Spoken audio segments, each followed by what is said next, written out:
राम राम दोस्तों, मैं आपके सामने एक व्लॉग बनाना चाहता हूँ। तो मेरे YouTube चैनल पर आज पहला व्लॉग डाल रहा हूँ। तो आप मेरे चैनल में जाकर ये व्लॉग ज़रूर देखें।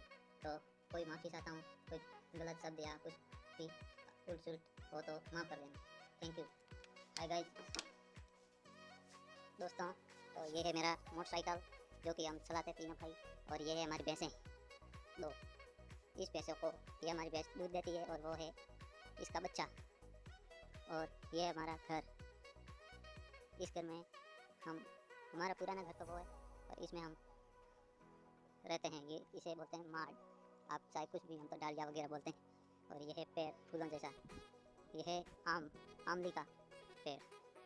ये गाँव टापा कहता हो, ये कपड़ा धोवाना है कोई वस्तु। आ है खजूर, आ है नींबू। बेटा नींबू गले गले जाए तो बरोबर, तो हमें तो वने है तो ये कमाड़ा की रसगर रसगर में उबाड़ो कांटा पाई सके। हाँ, वो दवाई सरकारी मशीन। हाँ तो कितना